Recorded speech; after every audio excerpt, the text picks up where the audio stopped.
my name is Sindy and I'm the founder of Area 3000 Radio. I'm in the studio today with local DJ and producer Bertie ahead of her upcoming performance at Pitch Music and Arts Festival, which will take place from Friday the 8th of March to Monday the 12th of March in the foothills of the Grampians.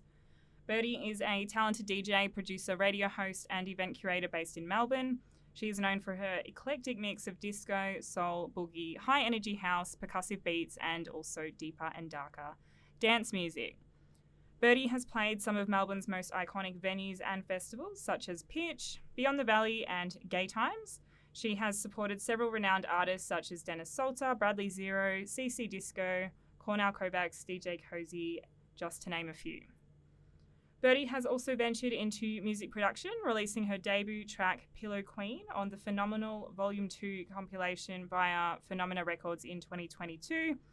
She more recently released her debut single, Carabiner, on the same label in 2023 and a debut EP in Feb 2024. Her music is inspired by her queer identity and she draws her inspiration from classic disco percussion, 90s house, thumping bass lines and euphoric soundscapes. Bertie also co-runs Club Aqueous, an event series prioritising underrepresented local and international artists. And because there's more, she also shares her ever-expanding collection of laid-back groovers via her radio show Cup of Bertie on Skylab Radio. Welcome to Area 3000 Radio, Bertie. Thanks for having me. It's nice to be here. I really need to edit that bio. It needs to be a little shorter by the sounds of all that. Yeah. That's okay. You're clearly an impressive person, so I'm happy to talk you up there. So let's start with your journey as a DJ, producer, radio host, and event curator. How did it all begin, and how has it shaped your identity as an artist? Yeah, okay. How did it all begin? It definitely began, the classic case of did music in high school, humble beginnings. But no, I think I basically reached this point where I kind of gave up music. Like I thought that was it for me. I didn't see a pathway for myself in the traditional sense. And I, became a DJ when I fell in love with the art form of DJing and sharing music when I went clubbing. It's a pretty classic case, that story. But yeah, it was very much seeing people behind the decks, mainly dudes. I'm going to say basically all dudes. And just being like, I want to do that. Like, why can't I do that? And yeah, I guess it just went from there. So somehow navigated my way into DJing, forcing anyone I knew to teach me and, going anywhere I could, get equipment to play or practice on. Probably started playing out way too early. Like I was an awful DJ at the start, but honed it, and hopefully not so bad now. And then all the other things just sort of came naturally from that. I was definitely just DJing for a long time, and then I really wanted somewhere to share really chilled selections. I love like super down-tempo Balearic, disco-y, soul, and even just more chilled out house. And that's why I kind of started Cup of Bertie, music to drink tea to. And yeah, it just became an avenue where I could share a whole heap of different music that I wasn't sharing in the club or at warehouse parties or all of those sort of amazing events. But there just wasn't as much space for that music, and I loved and wanted to share it. And then, what else is there? The events stuff came from wanting to create a space, I guess, that was prioritizing all the amazing artists that we saw around the local sort of scene. And I think it was around the time that a lot of parties popped up, which was amazing because I think there was a need that people started feeling, which was creating, I guess, curated spaces that prioritized LGBT and, you know, people from different backgrounds and genders. And yeah, I guess it's not like an intentional push for us to make that space just for a certain type of person, but you definitely have to abide by the rules and be respectful. Like, it's definitely a space where people from minority groups come first. And I guess being sort of femme and queer led by both me and Georgia, you know, that part's really important to us. And we also just wanted to be, I guess, providing another party for huge artists to be playing that wasn't all the big ones, you know, that wasn't all the, you know, mainstay sort of like, I don't know how to say this, but just all the bigger corporations that are in our industry. Not that they're corporations, but you know what I mean. It's just nice to have variety in our scene. I think every sort of party and every sort of group is important and creates sort of the landscape we have now. Gosh, and the production stuff, that sort of fell out of COVID, I guess. But I've always wanted to produce. Like, I remember being in, you know, when I was younger, I would make songs for my friends on GarageBand for their birthdays and stuff. Like, I think there was always a desire. It's just one of those things that I told myself, like, I couldn't do and needed to lock away. But, you know, I've lived with some really inspiring people like Georgia Bird from Interstellar, who really dived into it during lockdown. And I was sort of watching that every day and also wanting to dive in. And she sort of brought me along in that process.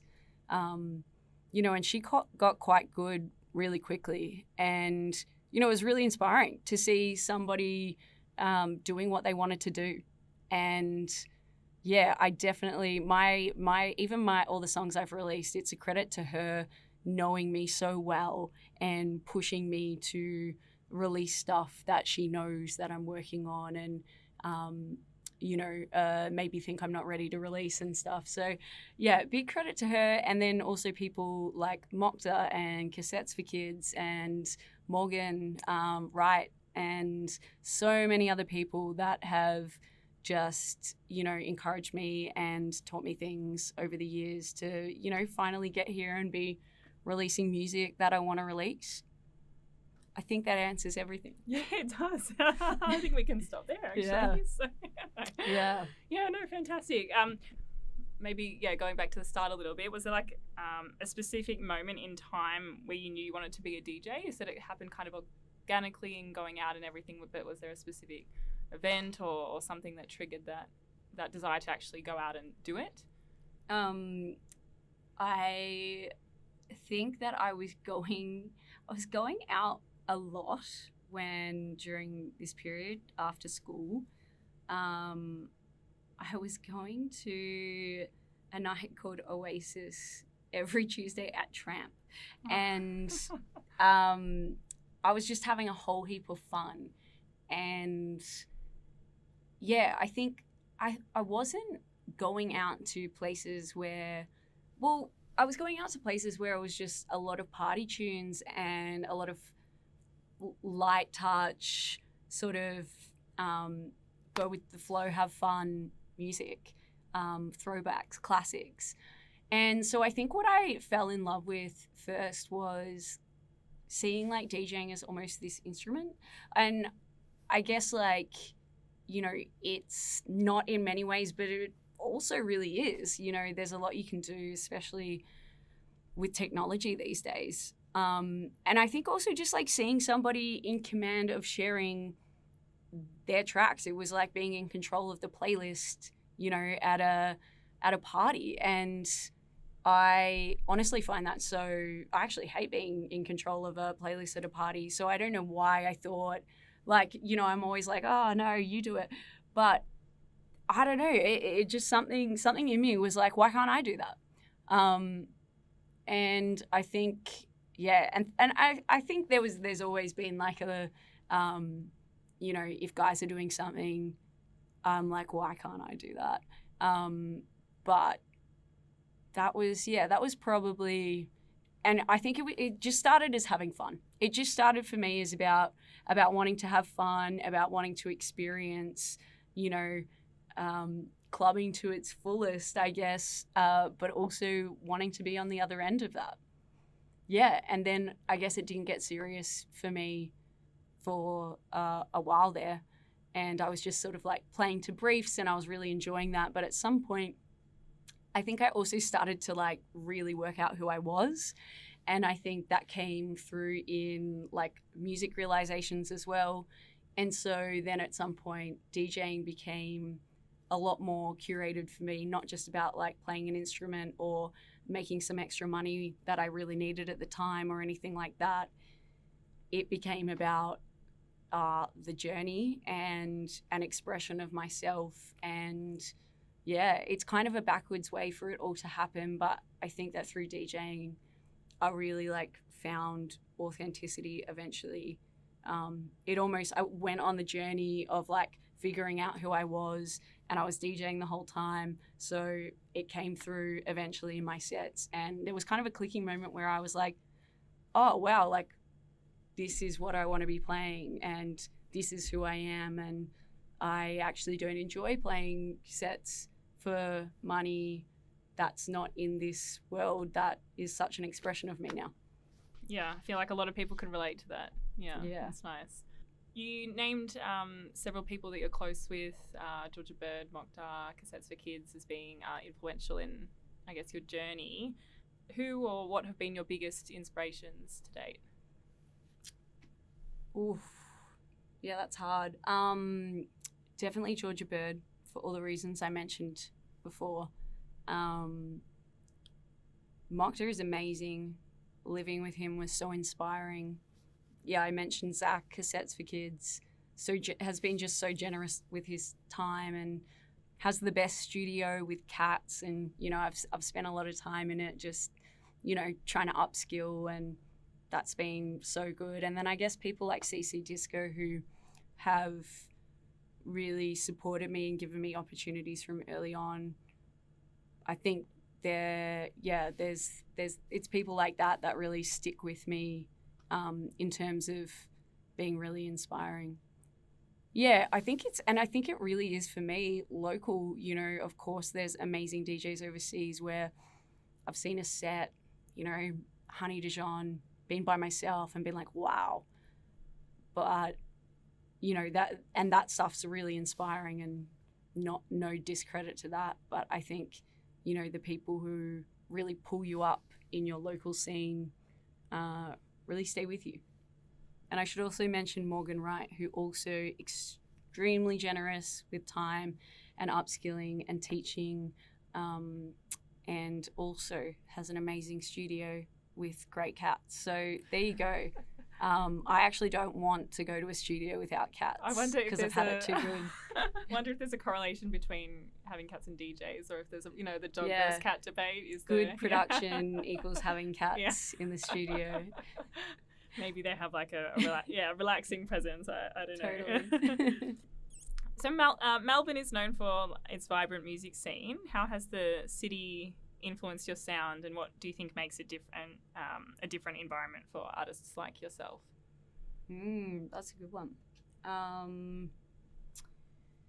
It's really vibrant. It's, I guess, trends naturally emerge through, and events pop up that really have catered to my sound over the years, or what it is at the time. And I think, inherently, as audiences are enjoying things, or what they are enjoying shifts, there's this natural influence that happens. It's like a journey of you constantly exploring sounds and tracks and digging and finding. And then also the landscape of what people are dancing to changing. And it's just really interesting to be involved in a scene where both things are shaping you a little bit, even if maybe you think they're not. I think we're the home of prog, as we like to say, even though it's definitely global now, and I'm sure there were other pockets. But, you know, that there's definitely like scenes that have maybe come into my sound as well. Like there's an intersection between, you know, the Italo disco that I was listening to and the way that prog sort of like, you know, gradually, you know, transcends in, and there's there's like a lot of breaksy stuff and almost a cross section with disco, and you know, there's a lot of edits that have almost opened up the way I think about mixing things, or the genres that I think about blending as almost transitional tracks for like the journeys I'm creating. And I think that has a lot to do with like the local scene, what people are putting out, what I'm hearing out. Even if it's not that exact track, it'll make me start thinking about things. And yeah, and I think just being out and seeing so many different techniques and styles and ways of, I guess, playing, but also taking people on a journey or storytelling, or which is kind of what I think it is. Like, it sounds really worthy, but I think that's, you know, ultimately what people are trying to do. So it's all had a massive influence on me, but at the same time, I think one of my like greatest one of the things I really like to do is still bring it back to, you know, the core of what I'm about, which is like, you know, all things groovy and, you know, just having like groove at the heart of it. So yeah, it definitely all washes over me, but then just kind of carries my sound. It's still, you find your own version of what's going on, and that's a really cool journey, basically. Playing at, I guess, iconic, not I guess, but playing at iconic venues and festivals like Pitch, Beyond the Valley and Gaytimes must have been really incredible experiences. Can you share some of your most memorable moments from these performances? Let me think. Or what ones did you say? Better yet, hang on. What performance are you most proud of, and what gig is on your bucket list? What performance am I most proud of? It's actually such a hard one. I think there's a memory that always sticks out to me, and I think it's actually a really good one to talk about, because it was the first time that I played at Pitch on the big stage. You know, I had quite a journey with Pitch. You know, I went to the first two. I think it was the third or the second. I was like playing at the market, like a little market disco ring or something. And then the year after that, I think it was 2017, I got the opportunity to play on the Resident Advisor stage. So it felt like I'd been almost working up to that moment. I felt so lucky to be able to do that. And I didn't have much expectation. And I remember my now business partner for Club Aqueous was playing before me, Baby G, Georgia Farry. And I remember she had an amazing crowd going, and then I got up on stage, and yeah, there were so many people there, and there were so many people who stayed. And, you know, I played a really authentic set to me. You know, and I was so nervous, like, I was so nervous, but I stuck to, you know, exactly what I wanted to do. You know, obviously a little bit of variation. But I think the most important thing to remember about that set is I was so nervous and didn't adjust to like the sound. It was probably like my first festival with the kind of intensity of the sound setup. And I'm very like, you know, I get distracted easily, and, you know, that's like a classic ADHD thing. And the first couple of tracks, I just couldn't tune into, I couldn't tune it into the sound. And I was like second guessing myself. I was like, no, you're not hearing what you hear. Like, you know, I was like, where's the sound? I couldn't work out how I needed to like hear the sound, whether it was out there, whether it was in there. And, you know, I had almost been practicing. I was like acutely aware of how well I wanted to do in this. And the first 2 mixes were like really bad, but like not just bad. Like it was really bad. It was like what you would call a train wreck. But I think the most important thing about that is, even though I was like, oh, the recording's ruined and, you know, like everyone's going to remember that, I, you know, just played out the rest of my set. The rest of the set was really good. I have all these iconic moments and videos that people sent me, and no one was talking about those first 2 mixes. Nobody has ever brought them up. No one remembers. But what they do remember is like, you know, the banger I played in the middle, and, you know, the Morales remix of Crying that I closed with. And there's amazing videos of that, you know, people I know have sent me from the crowd. And it's just, you know, and that's why it was such a nice moment. It was like a turning point. I had never DJed to that many people. I was super hard on myself about how it had gone. But when I waited a few weeks and just reflected, it, you know, it was really good. And I think that is an important lesson for all DJs, that, you know, everyone messes up, especially when you're, you know, playing unquantized songs and you're overwhelmed by sound systems and all of that. Like, you know, these things, you can't practice for that. You just got to get used to it and work out that inner composure and dialogue and all of that. So that's a memory that sticks out to me because it was awesome and the crowd were amazing, and it was a milestone and a turning point, both career-wise and mentally, I think. Yeah. Fantastic.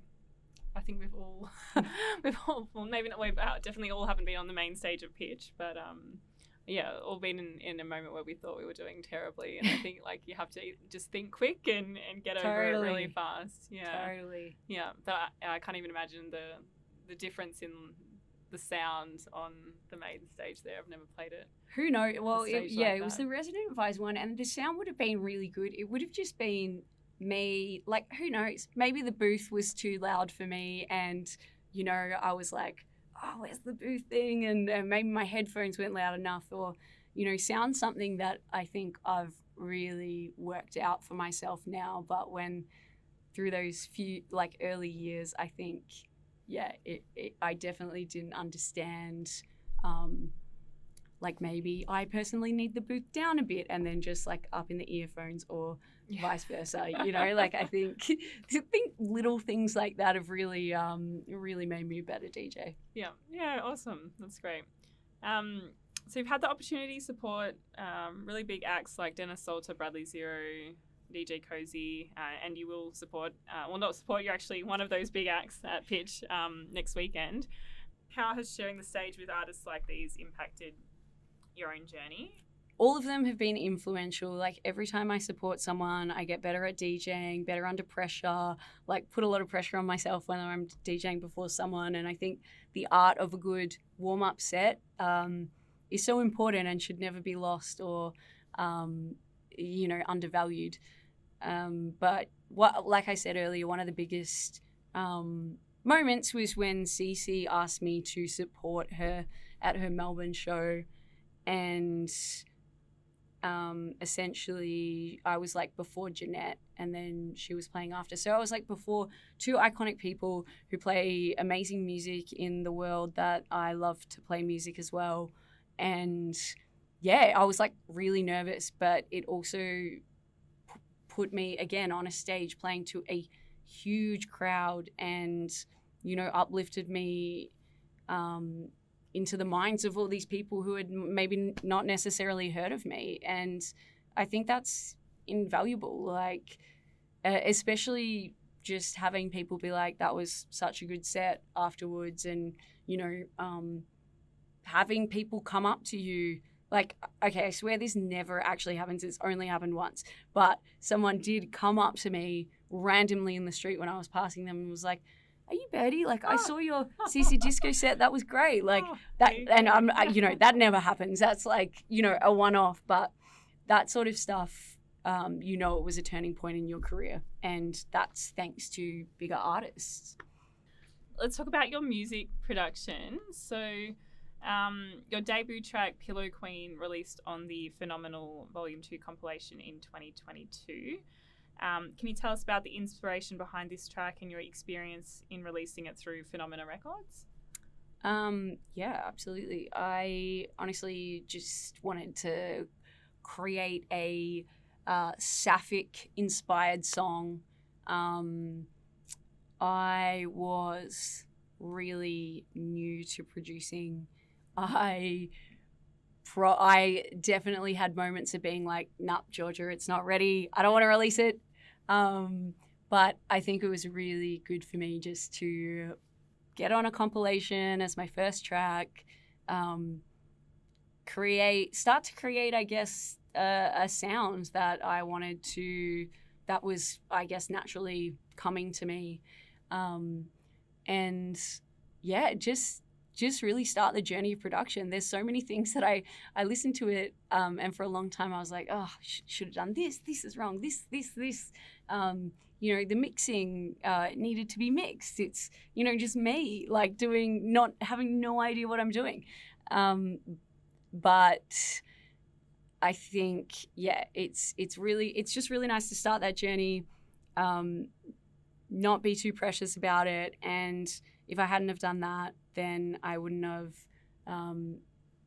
put out an EP and put out, new music, and got even further into working out, the sound that I want to be making, or that, comes to me naturally. And yeah, it's been a lovely journey to, I guess, do it like that.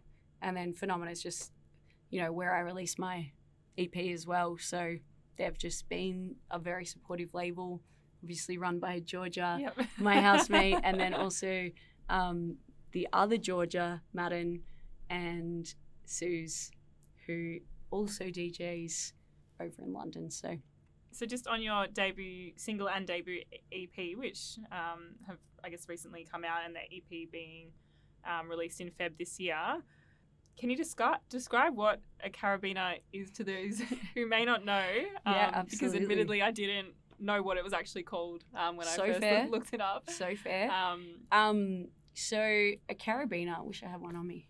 That's really bad. Yeah. You got to be the brand. Carabiner is one of those like clippy things that you use while, I guess, climbing. That's how a lot of people might know about it. So it kind of stops you from, like, if you fall, it means that the ropes will catch you, or the person on the ground will catch you. I guess it's also used, like, people use them on their keys these days, like just to clip it to your belt. I guess my inspiration is taken from the fact that during World War II, women were actually allowed to get manual labor jobs because all the men were off fighting war. So they were desperate enough to let women pick up a hammer or whatever. And I guess, it sort of became this secret signal, because a lot of women who were in those industries and were finally getting that chance were queer, were lesbian, sapphic, sapphic icons, whatever you want to call them. And so the carabiner actually became this like secret symbol for identity. And I think, like, obviously it's not just about hooking up as well. Like, it wasn't just about that. It was kind of this way of finding community. And I think I've always found it so interesting that this thing that is now like a fashion accessory, or we just, use flippantly, like they make them and you can't use them for rock climbing because they're not strong enough. There's like fashionable ones now and stuff. But it's actually like an iconic sapphic symbol. There's this documentary that someone actually made about it, which is, I think the link's on my bio, but it's definitely worth checking out. And it was talking about, left means you're a top, right means you're a bottom, like where you wear it is all this like lingo and stuff. I don't know if people actually use it like that these days, but there's a lot of interesting history behind it. And I think I was thinking about it. I think it's an amazing story and symbol, and I guess as someone who identifies as a lesbian, as queer, it was something that was really interesting to me. And I knew at the start of the EP, I wanted to make something out of carabiner sounds. So that first beat that I created was like the jingling of like carabiner and keys and the clicking of the carabiner and stuff. And that was the first beat that was created, and then everything was built up over that. And then 3 more tracks inspired off of that one. So that's kind of the significance of it. And I've forgotten if there was anything else to that question, but no, that's okay. That's the vibe. I love that. It's not just about the meaning, but there's also a bit of the sound in it. That's so cool. Yeah. It was fun to make. yeah. Wow. Thank you for telling us or telling us the name of it. Because I was Googling, what does carabiner mean in terms of the I just didn't know what that word meant. And then when I saw the photo, I was like, I just didn't ever know that that it had a name. That? Yeah. Totally. But no, that's great. And I did watch that documentary today, actually. Oh, nice. That you mentioned. It's got Jennifer Loveless. Yeah, Jennifer Loveless actually did the sounds. Okay. And so carabiner's actually.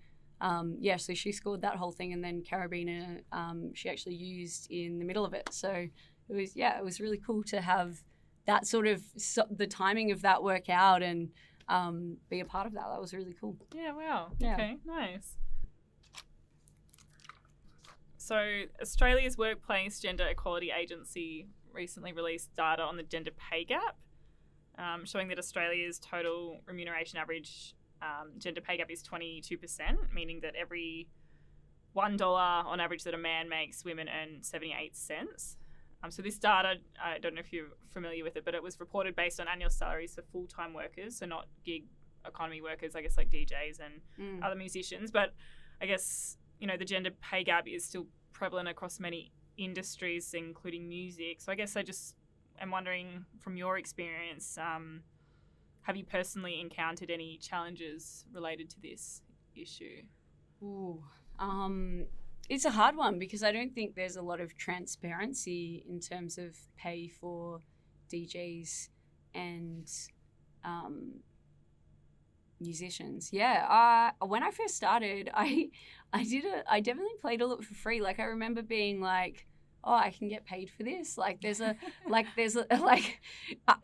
was part of the problem essentially but I do think at the time it was kind of normal, like even just getting a free ticket to a festival in exchange for playing. But like I was stoked. I think that especially as someone who actively did not have an agent for such a long time and just really didn't think that was for me. Like, I have no idea whether, I was definitely constantly undervaluing myself. But yeah, I think a lot of things have changed now for the better. For example, I think that set pay is a little bit higher, more than norm. I'm really generalizing though, because I know deals are different everywhere.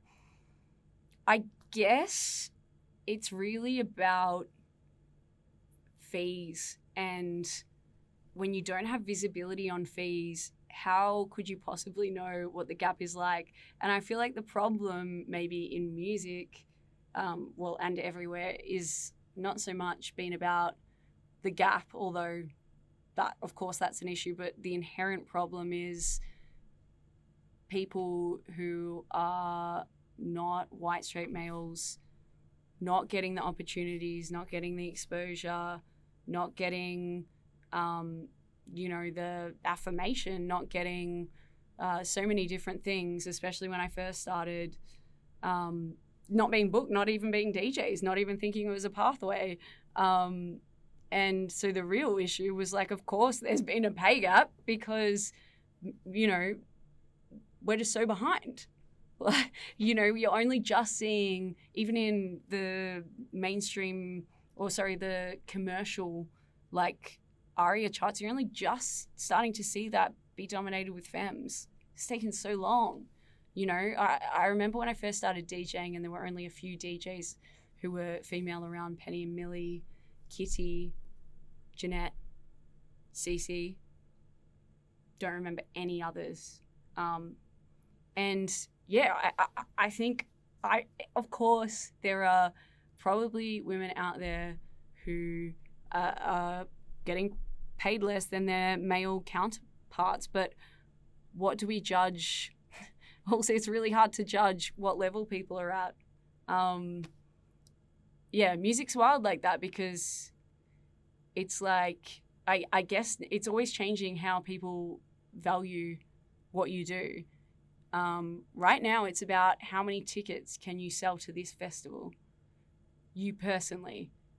So that's interesting in itself. I guess it makes a lot of sense, X equals Y, but I think there's a lot of transformation that's still to come in the industry, even the way we make money off music or lack thereof, or streams, or, I think that, there's desperately needed a new way of doing things or sharing things, or, it's a really hard question to answer because there's no visibility, and it'd be pretty interesting to do a survey on how many years you've been DJing, what your average paycheck is, and I don't know, maybe streams, maybe but then it's following, I feel like that comes into play, and I don't even think that it should be about that. So the answer is yes. Yes, there is a pay gap. Will we ever know what it is in music? Probably not. But hey, visibility would be great. Maybe we all just need to be hyper visible. Maybe that's the next step. Just being super honest about what you're getting paid. Yeah. It's interesting your point about measuring it and things like that. We don't even know really how many people, at a festival, it's not when you buy a ticket, you write who are you going to see. And it's hard. It's also hard because you're going to write one of the top 7 acts, right? I guess a festival lineup is a culmination of all these different people on that lineup. There's one where that really sells you, but then there's all these others where you're like, oh, okay, it's going to be really good. We definitely have to go. So,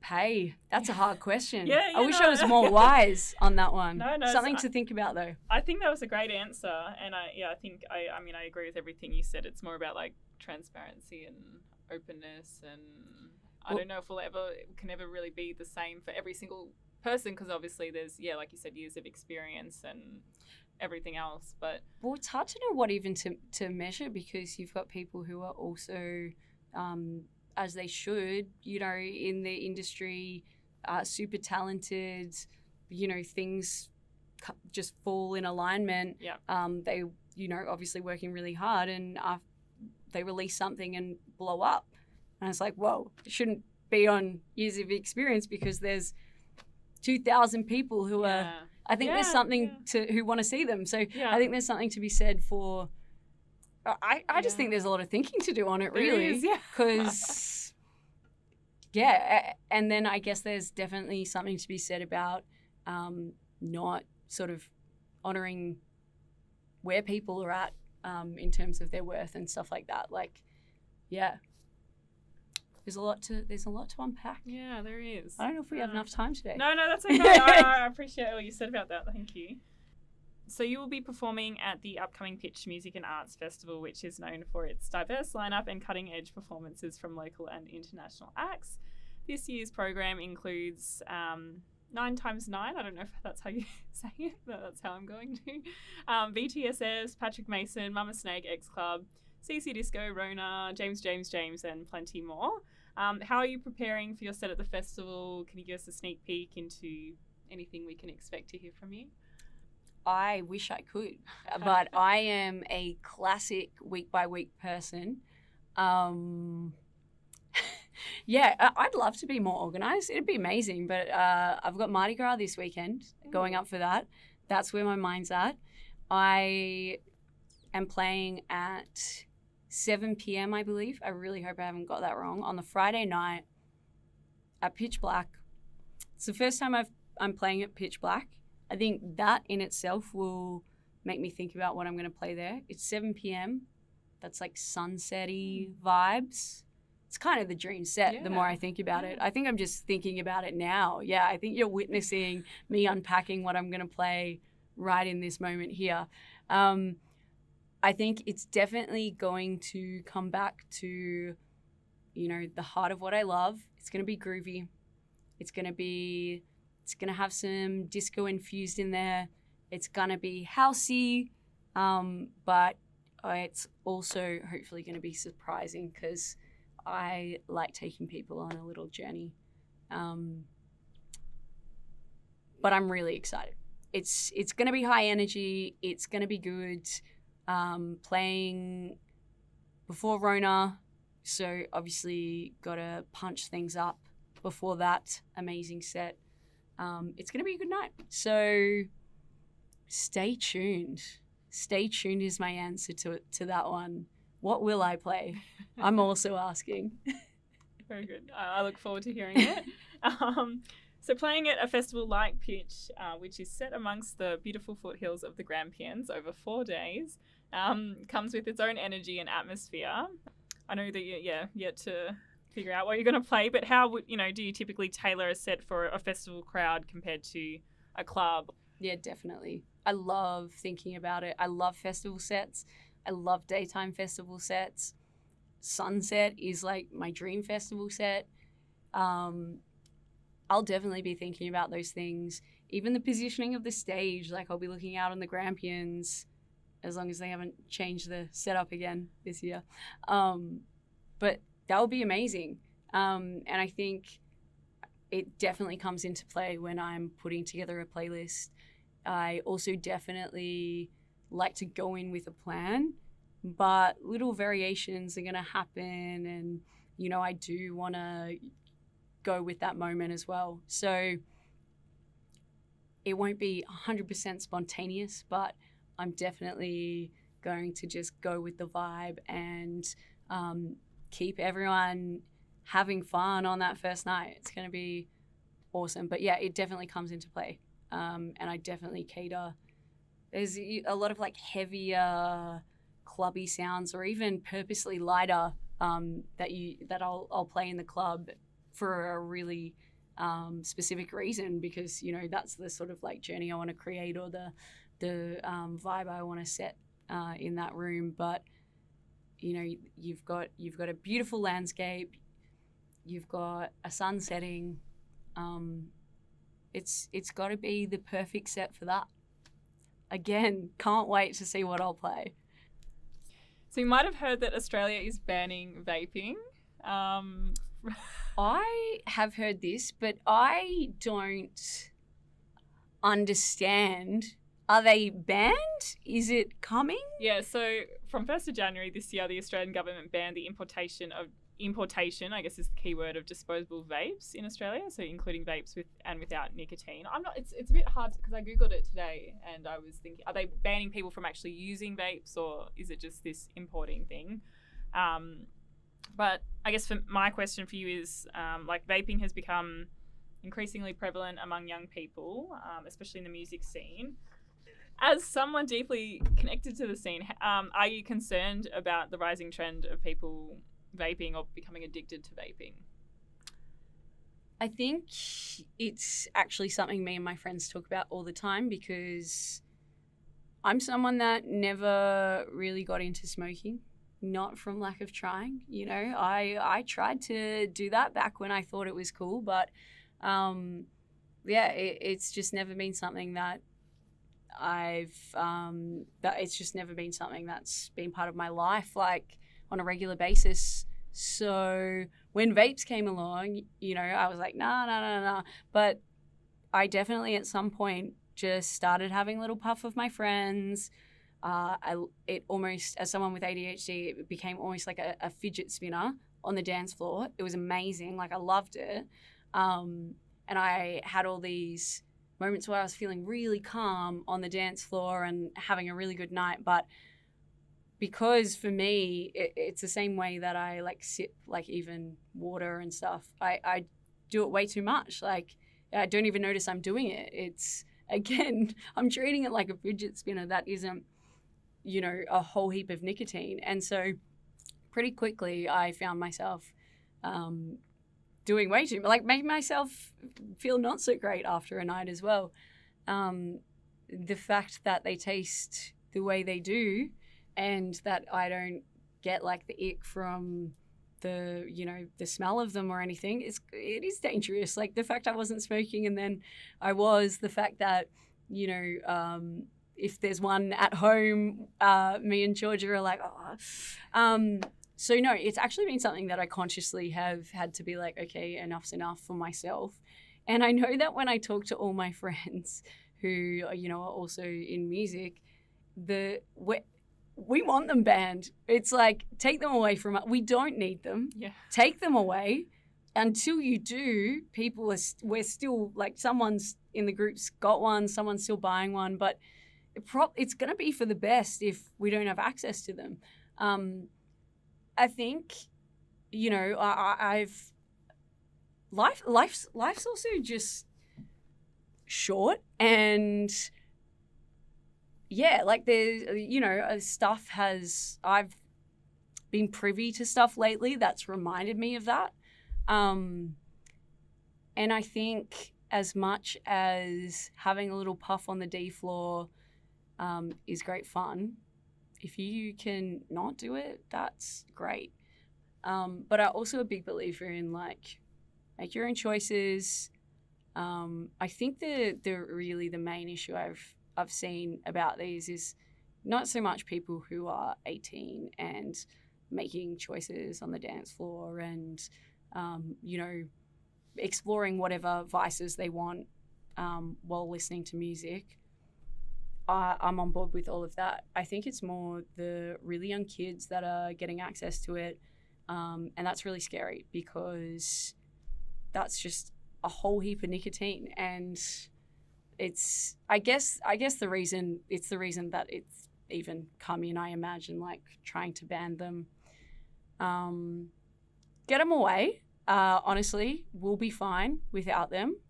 But until we do, I think people are going to be puffing on them. Yeah. Do you think, or how do you think people in the music community could address the issue head on? It's a hard one because I don't think I can sit there and preach to anyone about not doing this because, you know, on a whim, you could find me having a puff next week at pitch. But I do think more and more DJs are having them during sets, and, you know, even I really enjoyed having one during a set. It was, like I said, good little, like, thing to be, like, picking up. It's really good for my sensory experience for some reason. But, you know, that's probably influencing people. I also, I think if we really started to see it as a problem in our scene, like, especially if it was, say, someone who wasn't 18, I guess that's going to have, like, a bigger impact on them. I guess if we wanted to address it, definitely, like, doing it on stage, you could stop doing, actively talking about it, I guess. But I think it would definitely be great if, like, I would understand working on restrictions for people who are under 18. I also just think that people are allowed to make their own decisions about these things. And I don't have enough experience with people who have really like seeing sort of the results of how bad this epidemic is. And I guess like we also just we're not going to see how it's affected our health for so long. So there's no doubt it is. And, you know, the fact we're sitting here talking about, there's no doubt that, you know, the trend needs to be curbed. But yeah, I don't have all the answers on that one. I don't expect you to. That's okay. And if I'm really focusing on just me not having another vape right now. Yeah. And I think that is possible. So if it's possible, that's a great start. Yep, you can do it. All right, last question. Is there anything that you're working on at the moment, like looking ahead, what can we expect from you in terms of releases, projects or events? Besides pitch, of course. Yeah, besides pitch. I am finishing up, or rather like just in the middle of sort of a tour based off the Carabiner EP. I'm going to Sydney this weekend for Mardi Gras. Then we've got pitch. Then I'm actually going to be up in Northern Territory for 2 shows at Peachy Queer parties, one in Alice Springs, one in Darwin. So if you live in those areas, definitely look that up. It's a great party. I'm really excited for that one. And then TBC, not announced yet, but I think I'll be back in Sydney. So yeah, I'm looking forward to a busy few weekends. Definitely trying to work on a next EP in between that. As for events, I think we have one that will probably pass by the time this airs tomorrow. But yeah, we've got nothing in the works right now, but lots of people that we want to book and bring over, and lots of locals who we're really excited to have and have been talking about. So yeah, stay tuned. That's the inside scoop. Great. Thank you so much. Thank you for your time, and I've enjoyed getting to know you and seeing how passionate you are about the scene and your music in the flesh. So thanks for having me. Thanks. It's been a pleasure. All right. Good luck at pitch. Not that you'll need it. I'll see everyone on the D floor. Yeah. Floor. Yeah. Floor. Yeah.